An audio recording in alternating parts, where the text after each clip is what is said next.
All right, we're back another Sunday on the political spectrum. We're here on our Black Media Network, and I'm Dr. Robert G. Bryant, right here from Savannah, Georgia. We will soon, hopefully, have my co-host join me because today our task is to talk about voter education. We had a few small issues with making sure that everyone was in the studio on time, and so what I'll do, you all, I'll start today with our first video clip and then we'll do our first 10 when my co-host get here. All right. Oh, right on time. Hey, you're right on time, Clinton. I don't know what Dante is, but hey, I love that hat. Right. How's it going for you? Ah, rough, but I'm hanging in there. I went to a Board of Education meeting. That wasn't a farce. Oh, that's nice. They just pat each other on the back or just say things that make no difference. Oh, yeah, they were going to do whatever they wanted to do. They didn't really care about what the public had to say. No, why does it matter that students need to learn? Yeah, really. Let's just keep upping the taxes and blowing it on our salaries and nice new buildings. Well, and we'll which that's part of our first. We can do that part of our first 10. It interests me that we have these. First of all, let's talk about why do we have all these municipal governments, right? Yeah, But you have like Athens, Clark County. Why can't we do Savannah, Chatham?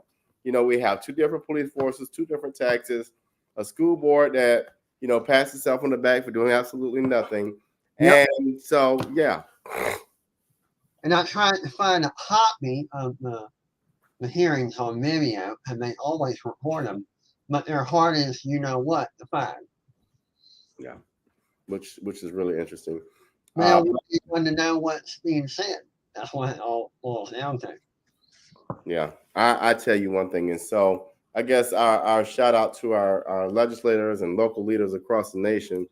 I think it has become too much about personality and less about policy, and so yeah. But Yeah, I find it a complete farce. Their little mission statement and mission statement that they have placed upon the wall behind them. They failed both, and it continued to fail both for decades. And we just throw more money at them. yeah, which gets us to our next topic on the first 10, which is elections, right? I know Yep. here in Chatham County and across the nation, there are runoffs that are happening. And for those who don't know what a runoff is, you'll have you'll have what's called a general election or a special election, what have you, whatever that is, a basic day where you go and you vote. And if a person doesn't get a certain amount of numbers, or in this case in Georgia, 50% plus one, then there's a runoff for the top two vote getters. Sure. So we have a campaign here with Chatham County where the 8th district has a choice to pick an individual who's a good pastor or someone who understands the work and who's an engineer. Yep. That's going to be a hard choice for people to make. It's not a hard choice if you understand where you are. So let's just use New Orleans, for example. Let's say I am living in New Orleans, a place where we know Hurricane Katrina did some damage, a place that has issues with stormwater drainage, a place that has, issues across the board. I don't think a pastor is going to necessarily get me out of that situation. Well, people need to vote on ideas and stop voting on charisma. It's not that charisma is bad. I'm all for charisma. But if you don't have any creativity to create policy that's going to improve the conditions for yourself and your neighbors, then it doesn't matter how much charisma you have. Right. You know? And it's sad, but every time people go to the voting booth, they vote for what's familiar. Yeah. Yeah. Unfortunately.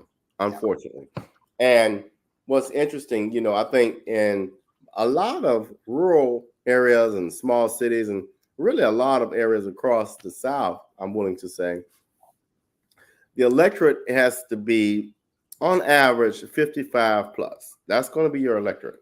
And a lot of times that population tends to be more comfortable with what they know. So this person has been in this seat 10 years, 5 years, nothing bad has happened. They haven't done anything to make me angry or to make me question them. So they must be doing a good job. And that is not the case.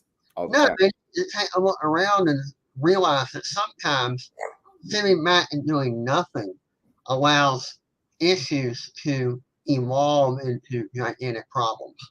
Hmm.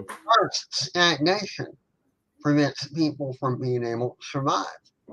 If we don't move with the times but in a productive direction, the city transforms into a city that no one knows, and residents who are born and raised there are forced to move somewhere else they can afford. Yeah, unfortunately.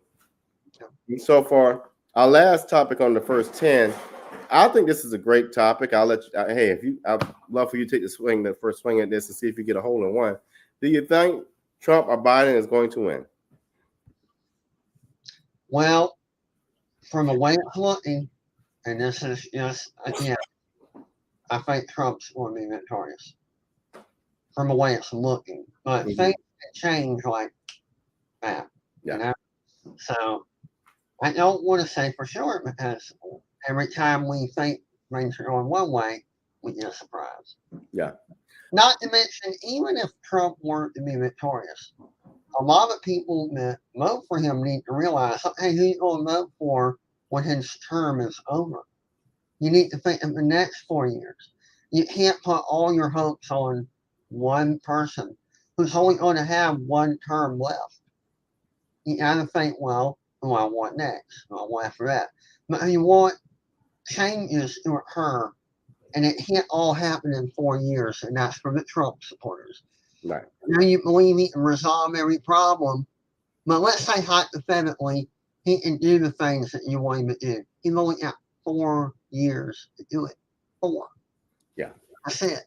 You know? And what was hard for people to digest is, I think what people see is what they believe, and that makes sense. But you know what you're going to see, you won't see Biden's policies really kick in until the next 4 years.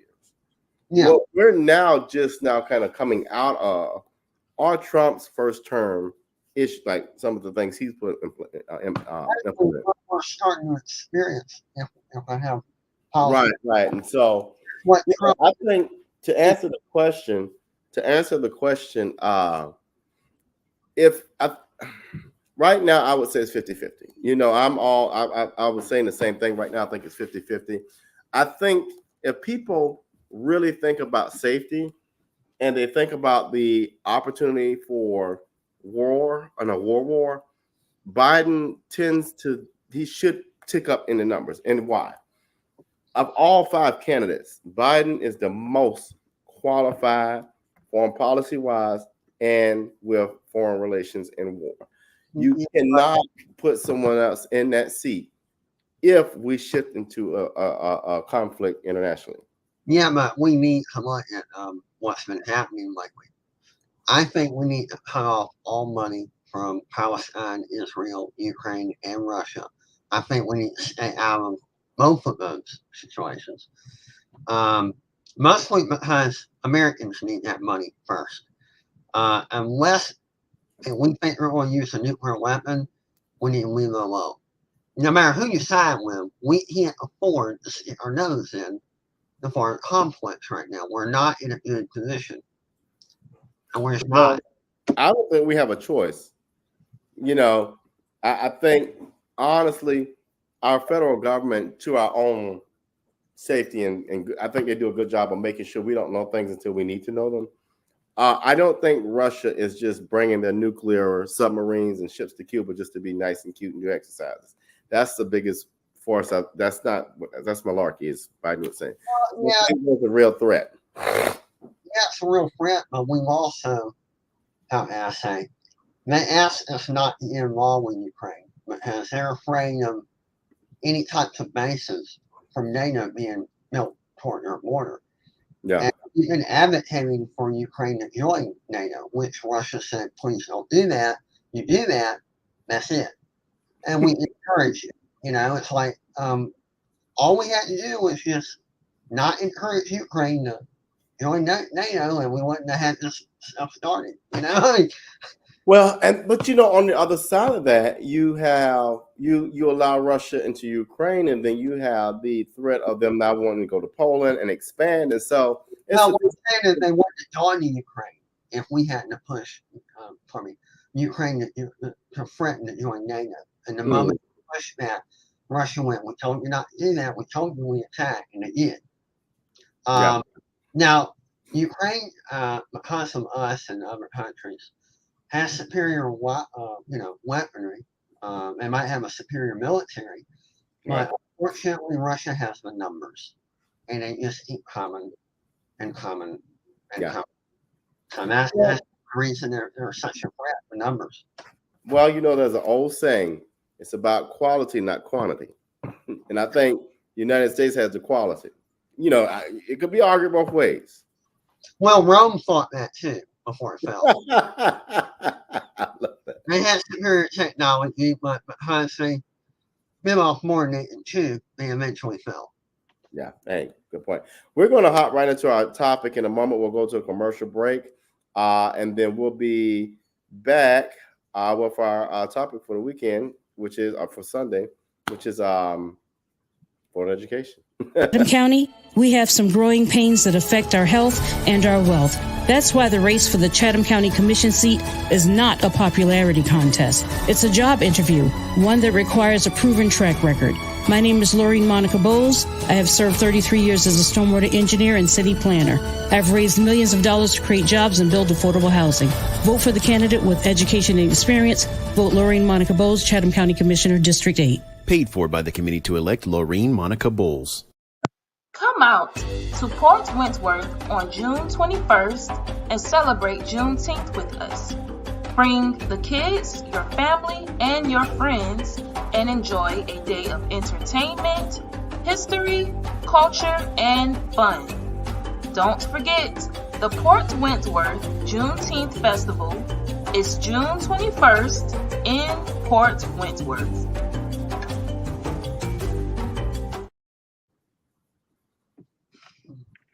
It's election season, and in order to vote, you have to be registered. Here's what you need to know before you head to the polls.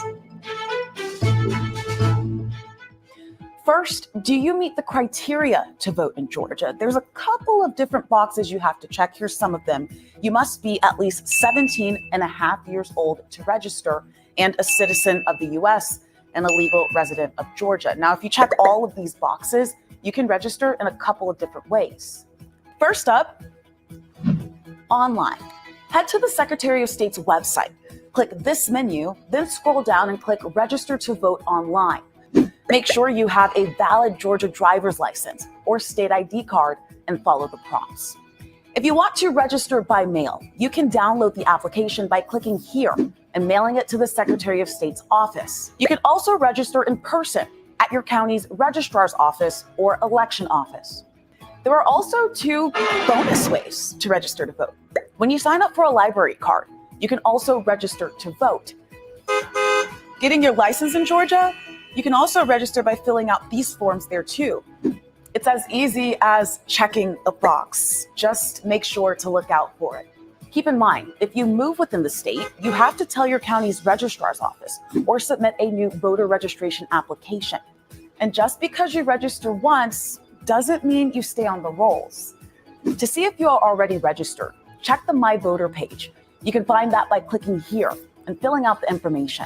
For all of the links that we just talked about, pull out your phone and head to 11alive.com/vote.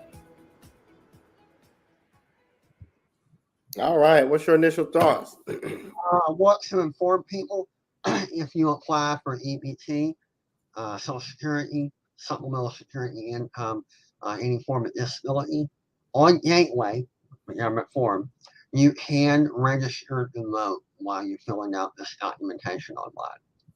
So just a shout out to everybody. If you're not registered or you're not sure or you want to try again, you can register to vote when you apply for these government and state programs.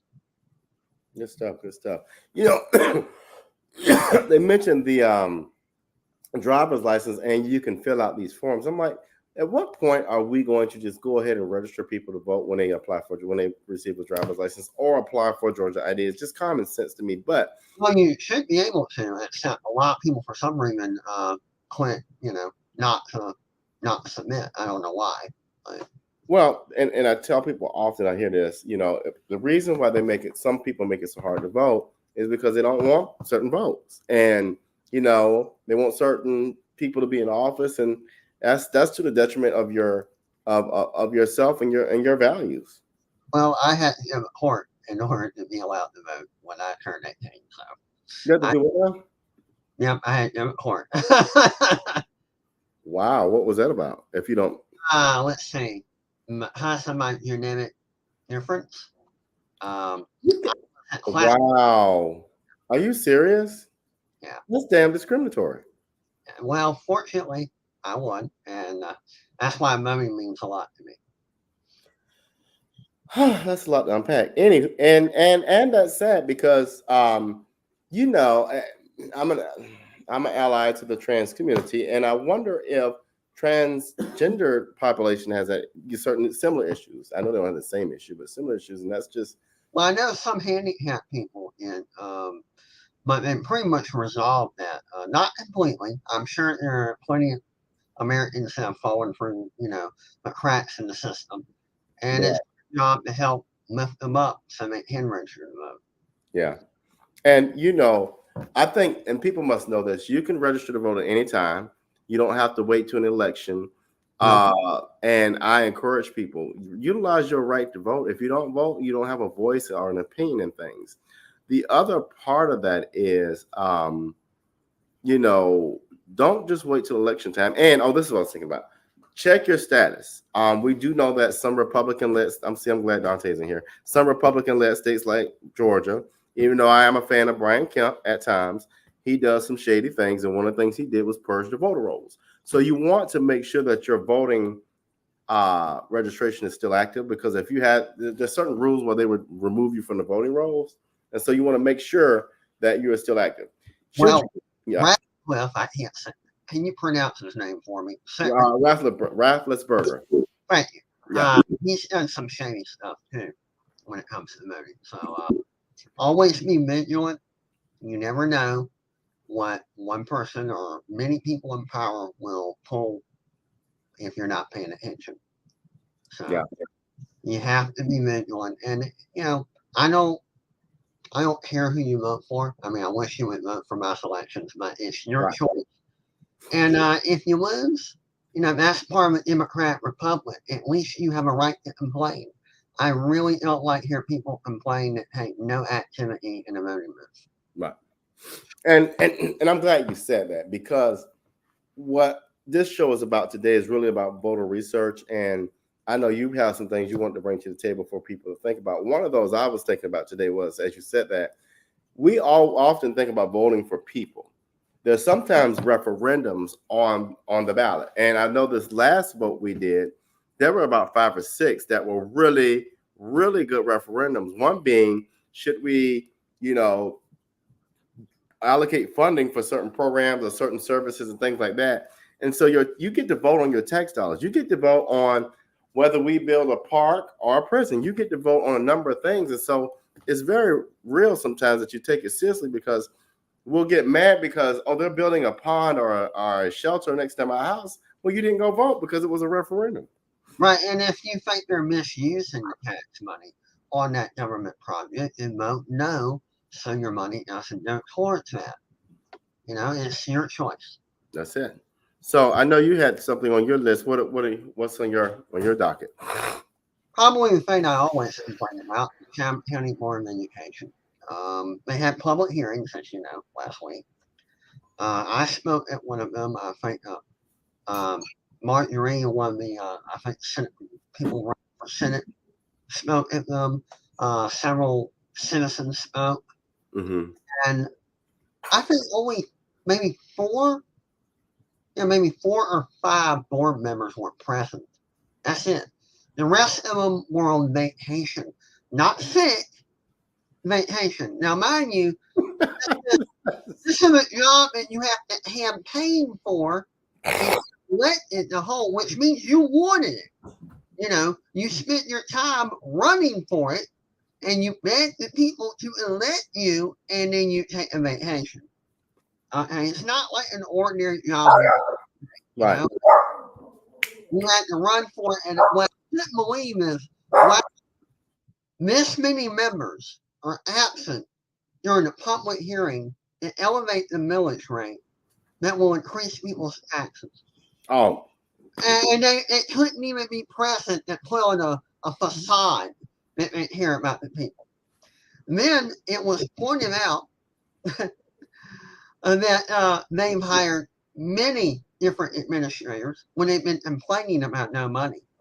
And they hired more people for maintenance when maintenance budget haven't been allocated correctly and it's been misused. Yeah. Not to mention, we haven't even gone over the salaries of oh. administrators. Let me tell you. If I, you're, oh yeah. if you're so concerned about the budget, here's an idea. Either lower your salary or cut back on your conferences and such that are out of town. There's an idea. Why don't you streamline some of the administrative duties like operations and transportation? I don't think we need some of the equipment that you're buying. You don't even have, like the city, you don't even have the qualified mechanics to work on the electric buses.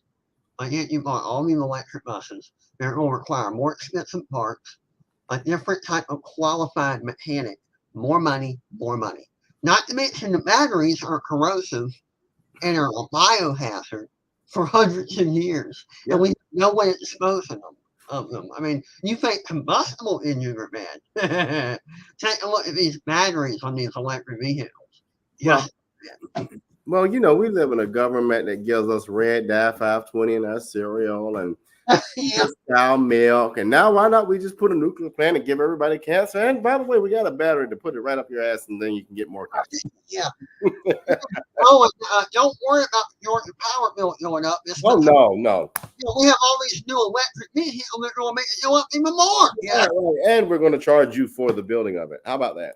Oh, Yeah. but make it even worse. I don't know if you saw the Watchdogs a few weeks ago.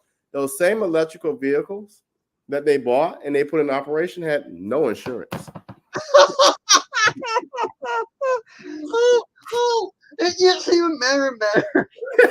So you know, hey, you gotta love it. You gotta love it. I Hey. can't think of a well-run municipality in the state. Maybe DeKalb County. Maybe Michael Thurman has it going on in DeKalb County. But I don't know. I know what I would have done if I had the ability and if I could get the votes if I was on city council. I would create a voucher system and I would advocate a state that implements school choice. And the public school system would have to compete with private school, online school, and schooling at home. And Mhm. once they were forced to compete, if they fail, we got the perfect reason to abolish them and turn those brand new buildings into homeless shelters. yep. Then Hey. win. Yeah, that's what Cornel West actually advocates for that. I know I saw it. Yeah, that's one of many policies that I think, and that's what I tell people. You know, they get mad when I promote Cornel West, but he has some real life solutions that are not just jive turkey foolishness because I'm not Democrat or Republican or whatever. He has some real life solutions. You know, I could think of a building in Midtown. I can't remember. It was an old Sears building right before you get to Forsyth. That would be perfect. But you Yeah. know, the problem is we don't want homeless people in our neighborhoods. How that? And you try to put that next to downtown? Oh, Yeah, but we're creating, how I put it, our own problem. We complain about the homeless, and then we jack up taxes or businesses won't hire anyone. right. Or worse, if they hire anyone, it's someone that's out of town, or worse, someone that really doesn't need the job and they can't understand why the person won't apply for the job. Well, you want someone who's already perfect, doesn't need to be trained. Good luck with that. You know. Right. Yeah, that's real helpful. That's going to get you a long way. So I don't know. So let me play before we get to the next piece on your list. Let me play this next clip here. Is there any good reason No, basically, why should we vote? So hold on one second. I'm messing up my own self. So y'all, hold on. Oh wait.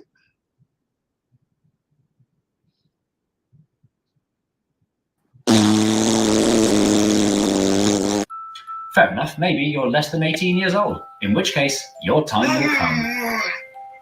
Or maybe you're in prison. Or maybe you're the Queen. If you're the Queen, it's your parliament and you're not allowed to vote. That still leaves a whopping 13 million people who are eligible to vote, but have said they're not going to. The press call it voter apathy, but that term implies that non-voters are lazy people who would rather stay in bed than walk 5 minutes to the polling station. The truth is even sadder. A lot of people are informed, passionate, and clued up, but have chosen for their own reasons not to join in. What legitimate, decent, well-thought-out reasons could they possibly have?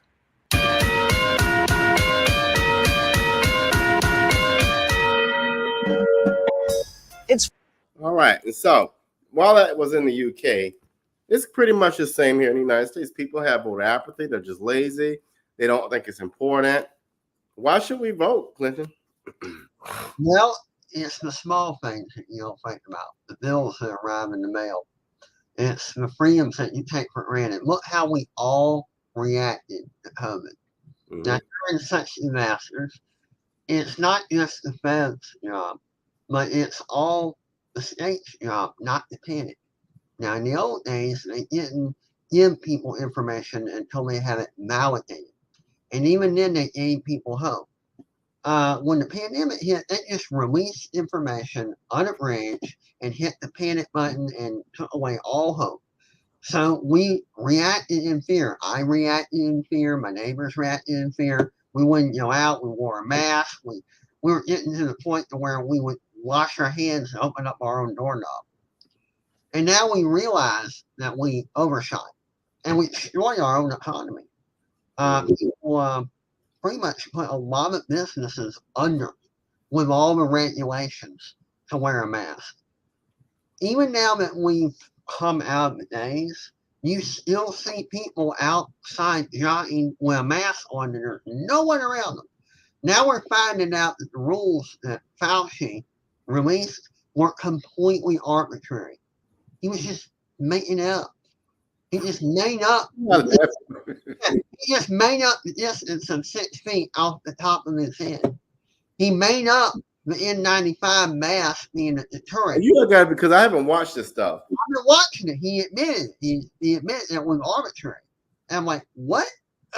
you didn't do any data studies? You're just arbitrary. And he goes off the excuse, well, I'm a doctor. Well, if you look at his history, he's an administrative doctor. He never had to practice beyond 12 months. After his 12 months internship, he just went into administration. He never worked in the field more than 12 months. That's not a doctor, in my opinion. It's a doctor. No, and not only that, why the hell do we have disease in control? Money. So we can determine who gets health care and who doesn't. That's some gosh. So wow. And wow.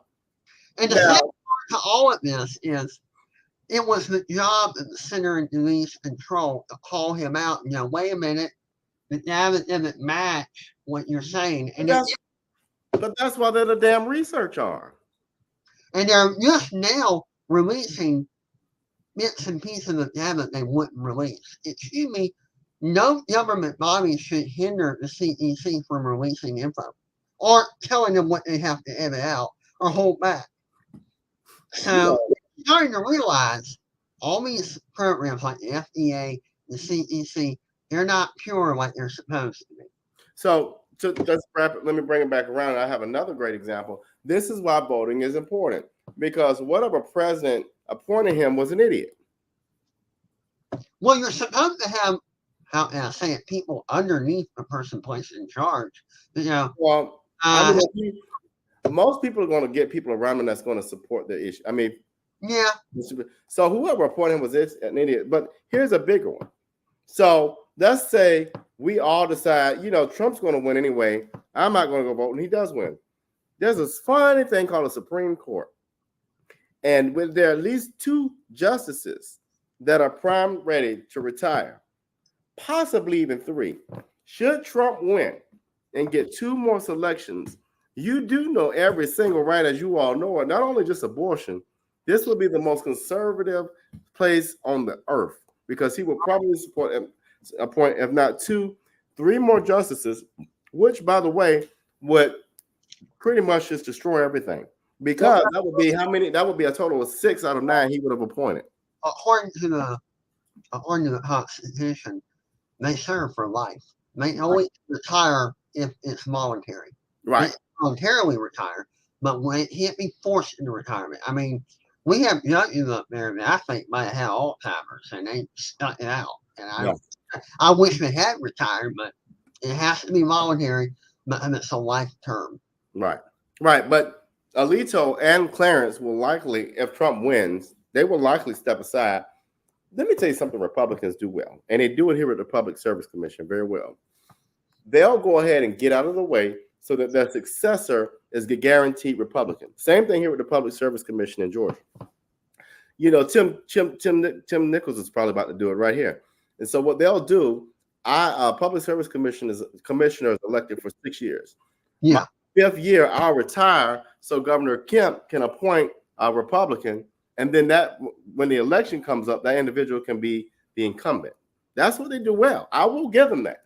You can't be mad at the hey. That's a good strategy. I have to admit. A brilliant strategy. Yeah. But Republicans have lost a lot too. So sometimes their strategies don't pan out.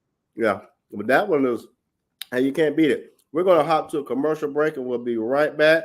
Clinton, get your next one lined up and we'll talk about that when we come back. Chatham County. My name is Lorraine Monica Bowles, and I am running to be your commissioner in Chatham County District 8.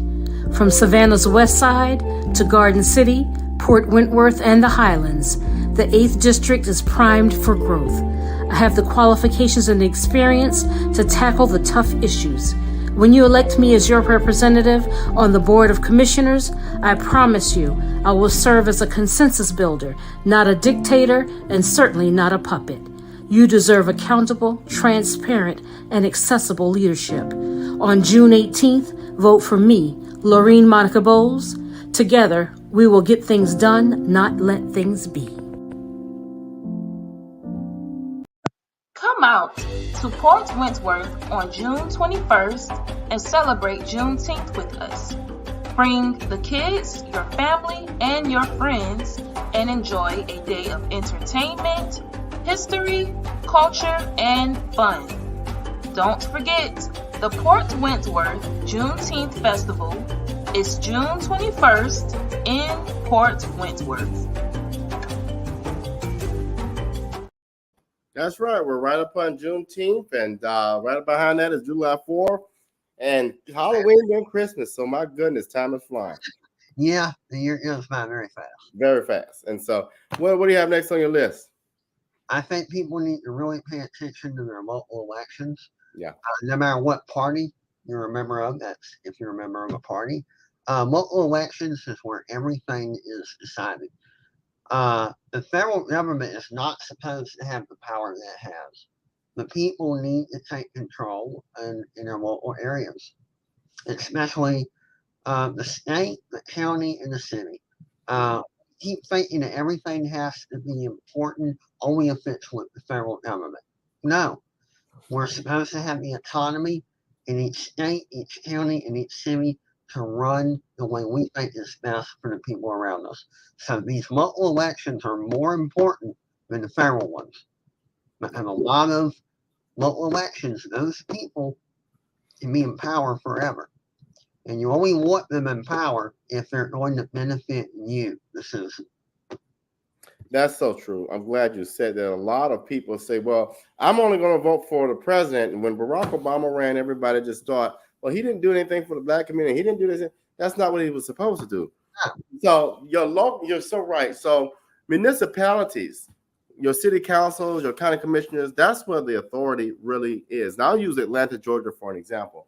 I remember when I lived in Atlanta at one point, crime had gotten so bad to where they made a local policy where they were not going to prosecute you if they pulled you over marijuana because we needed to focus resources towards, violent crime. That's why you put people in office that can make logical decisions, right? Yeah. So, I make the same complaint here in Savannah. Why the hell are we pulling people over for marijuana when we got folks shooting up the squares, right? So just a great example of why local elections are important.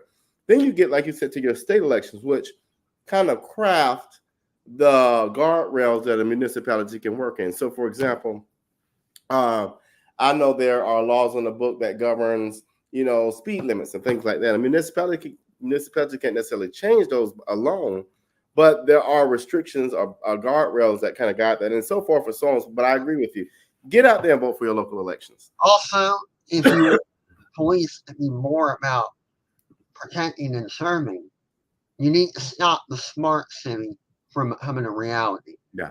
The more cameras are pointed out, the less police officers they're going to hire, but they're not going to have the money to hire them unless they raise their taxes.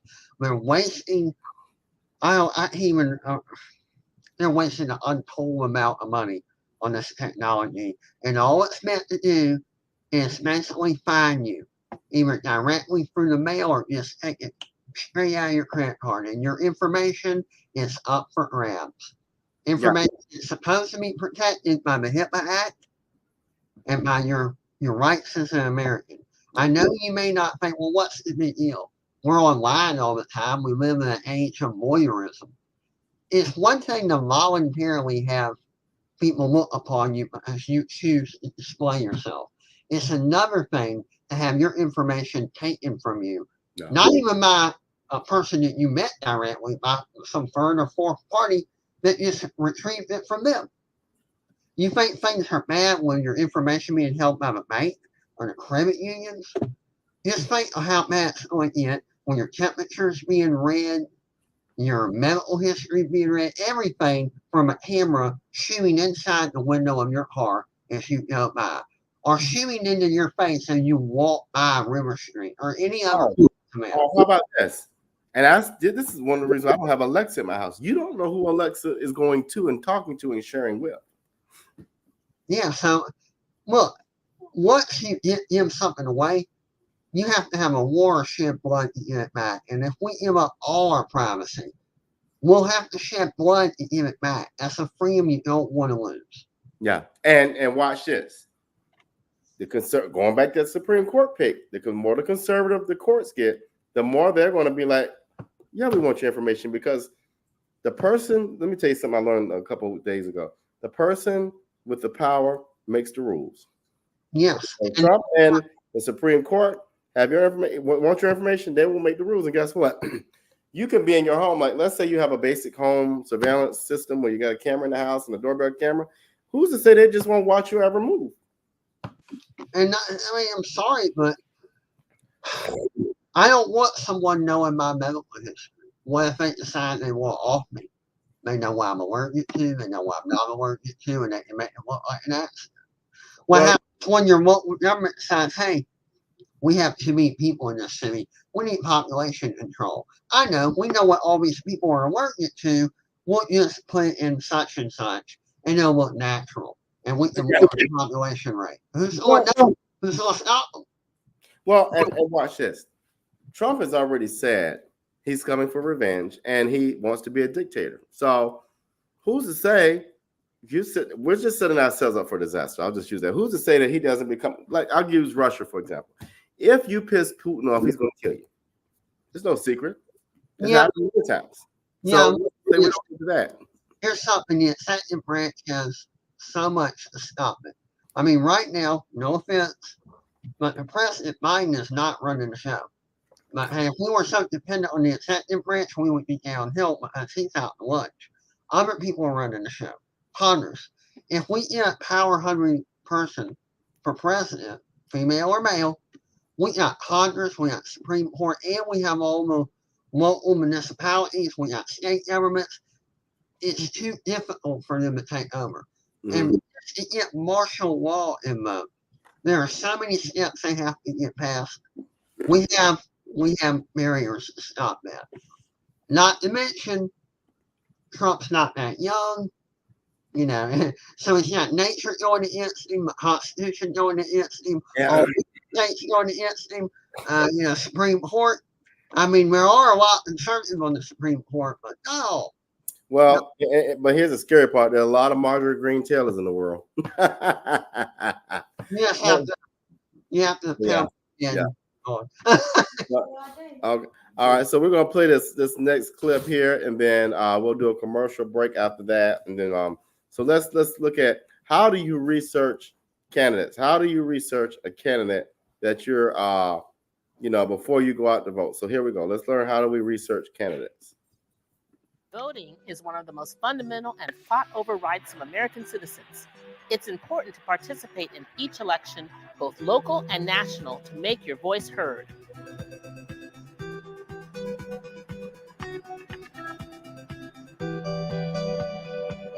You want to be able to vote with confidence, but with so many elections to keep in mind, how do you find out which candidate is right for you? Here are a few do's and don'ts when making your big decision. While national elections are important, it's the local elections that will likely have the most immediate impact on your day-to-day life, and there are usually several happening during a given election. So be sure to look up all of the races and ballot issues that will be up for vote. Generally, a state Secretary of State office is in charge of administering elections and is a good place to start your research.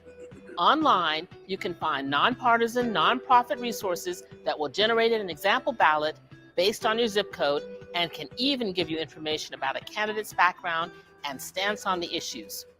It's important to use multiple sources when doing research, as some websites may contain information lacking in other sites. The same goes for following news about the election. Every news outlet may have a different spin on a story, and using multiple sources will help you make the best decision for yourself. During an election season, voters are bombarded with political ads on TV, online, in the mail, and even just walking down the street. While these may be the loudest voices during election season, it is unwise to use ads alone to make your decision. These ads are produced by a candidate or their supporters to either show themselves in the best possible way or their opponent in the worst possible way. They are purposely made to get a big reaction out of you in order to sway your vote. This means using language and images that may be misleading or exaggerated and will not give you the full picture of how a candidate will perform in office. It's important to not take these ads at face value. If you want to learn about a specific candidate, it can be good to check out their websites or social media channels. These platforms may go into more detail about a candidate's beliefs and specific plans if they reach office. But be sure to take what you read with a grain of salt. Remember, these are words and images selected by the candidate and their supporters to get the biggest reaction possible from you. It's up to you to assess how accurate these messages are. Your vote is one of the most important tools you possess to help shape the society you live in. Doing research on your ballot will help you vote with confidence. I think she said a very important thing.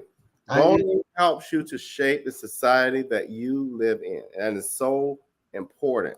And there's something that she didn't really touch on, but she kind of did. Yeah. Critical thinking. Who, Yes. what, when, where, how, why. Mm-hmm. Ask yourself that.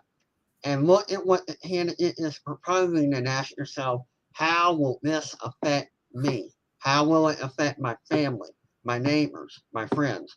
Will it deliver a positive outcome? Do I think it will deliver a positive outcome? Make your choice based upon what they want to do, not likability, not how they're portraying the opponents, their policies themselves. If you think the policy is going to make things worse or just not have any effect at all, and vote for another candidate who has different policies. Number one. Number two, the candidate you select, they're not going to have everything you want. Pick the one that has the majority of the policies you want. 60%. Okay, a lot of people look, well, this one didn't have this, and then yeah, but you agree with 80%. Yeah, but they had two things I didn't like. Really? You have to kind of, I hate to say this, fit the lesser of the evils. Pick the one that has the majority of the policies that you want implemented. And that should be the one you go for. And we need to push in K through 12 critical thinking skills. That is not being delivered in public school. That's another complaint we have about board education. You? No, I totally agree. I think what angers me a lot with people is exactly what you said. The lack of critical thinking skills that adults have in today's world just makes me cringe. Use your context clues, people. And I'll use an example of that. We live here in the city of Savannah, and we just realized our property taxes were increased and rent increased. And they said, we're going to work on stormwater drainage, which means it won't flood as much or as bad. We have not seen a plan yet that talks about anything with stormwater drainage. So why in the world would you follow an endorsement or vote for a candidate again, or even why isn't there uproar? So it baffles me how people will go. I think I'll use the wall, for example. We're going to build a wall and Mexico is going to pay for it. We don't see a wall and Mexico haven't paid for anything, but yet we're going to support them again. I'm lost.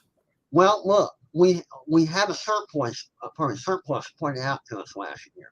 What happened to the surplus? Where's that money at? And then we turn around and we gave millions of dollars to the owners of the property that we built the Embark Arena on, so they can improve their own property to generate more money from the city. Shouldn't you just take the money we're already paying you and use it to improve your own establishment to get more money in the future? Why we got to pay you more money so you can charge us more in the future? And this is why. And I go back to this. This is why I give Brian Kemp, the governor of Georgia, credit. Now, I'm not saying he's the best piece of sliced bread, but if you go give him a report card, he would probably get a B-, B+. I got to give him his credit. Whereas certain politicians, if you get anything below a C, I don't know what to say. I have another complaint. Stop focusing on bringing royalty and political powerhouses to Savannah and wasting the taxpayer dollars on fawning over them. And you should be focusing on improving the conditions of your constituents. Yeah. I'm sorry, but I also don't like encouraging single parenthood. My mother was a single parent, but I wouldn't encourage people for that. It makes life harder and more difficult. So I'm against single parent awareness. We're already aware they're there. I mean, I was raised by a single parent. We don't need disability awareness center. We see disabled people and handicapped people everywhere. We don't need to be aware of it. We need to stop wasting money on frivolous celebrations of reality. Okay. What we should do is work on our health so our children are not born handicapped or not in an accident and become disabled. We should work on finding love and solidifying it so we don't have single parent households anymore. Yes, I know a single parent can do it, but it's more difficult. Why wouldn't you want your fellow neighbors to have a more difficult life and hand out t-shirts celebrating the fact that they have a more difficult life? There's a difference between compassion and encouragement. I'm all for empathy. I'm all for compassion, but I don't want to encourage people to make their life. I think in that vein, kind of in that same spirit, I want to give this district attorney her kudos, Shalina Cook Jones. She did an interview a couple weeks ago. Maybe I think it was Tuesday, and and the reason why I give her kudos is because she understands that the criminal justice system needs reform, much like you're talking about. Instead of us demonizing felons, instead of us just throwing people in jail and throwing money at the problem of rehabilitation, she talks about rehabilitation.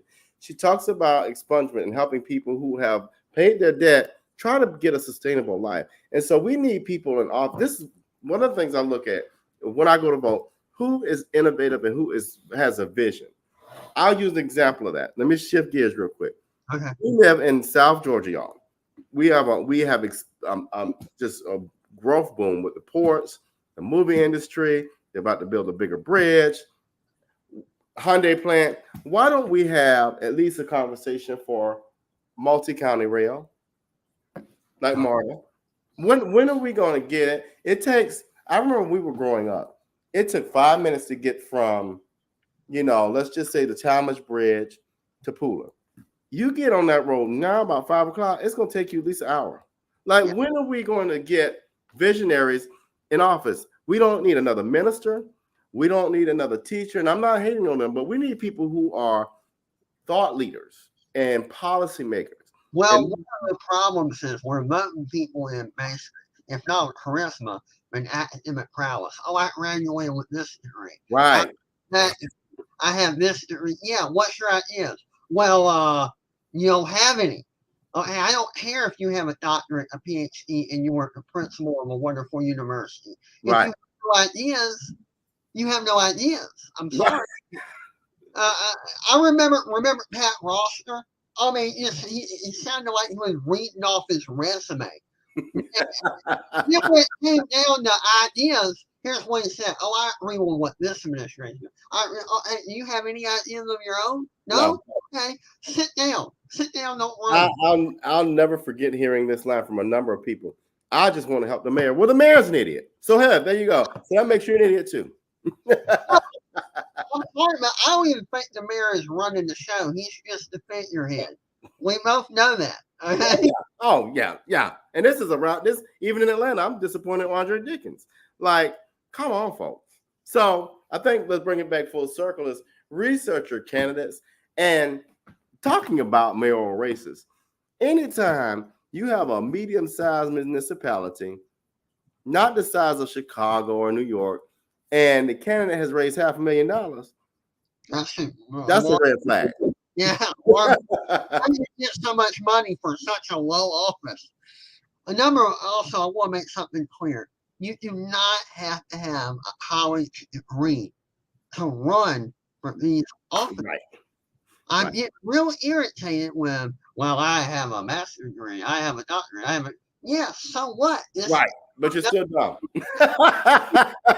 Any American who has a good idea and who's registered to vote and fit the criteria, you can run. You don't need a VOTEC degree or a college degree. Right. What you need is a vision, and you need the right team to help you implement it. That's right. That's what you need. And that's for pretty much most of the positions. For example, you don't have to be licensed. I don't think you have to be a licensed embalmer or anything. You don't have to run a funeral home to be the coroner. You don't have to have a law degree to be some of these judgeships. No. You really don't have to do law. I could run for sheriff if I wanted to. True. I can't, and I can't change the criminal. I'm just too slow, man. That ain't my life. I pass out after one block. When it comes to criminal justice and all that, I'm too liberal. So my policy, I don't believe in incarcerating an individual unless it's a violent crime. I just don't believe in it. I think we need to stop prisons from being privatized and made for profit. Oh, yeah, that's nothing but a cash cow. That's just foolishness. I think we need to eliminate a lot of these late fees on people when they get out of prison or jail because it just racked up so much debt they have no choice but to go back to a life of crime. Right. If you ever want them to redeem themselves, it's bad enough they're late on some payment. Don't tack on interest. Don't tack on late fees. All you're doing is creating a bigger criminal. That's all you're doing. And so they go back, and then guess who pays the bill, y'all? We do. Yay! So now we have, because we didn't vote, we have a higher tax bill, higher property tax. We got to pay for these criminals over here because all they did was really smoke a cigarette and walk backwards. And guess what? I got to feed my family. So by the time I get through doing all this stuff, because I didn't elect the right person, now I have $0 to put in a savings account. That's why I supported to vote. It's very costly to feed and clothe that many humans trapped in a cement cell. I'm sorry, but it's costly. It would be beneficial to us to give them a pathway to get back on their feet if they're nonviolent. Well, it's called corrections, not destroy, but we haven't gotten that yet. We'll be back in a couple of weeks. Thank you, Clint. We had a great show, very informative. I think this is one that we should do again, but join us next time on the Political Spectrum. Have a good one now. Have a good one.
I like that.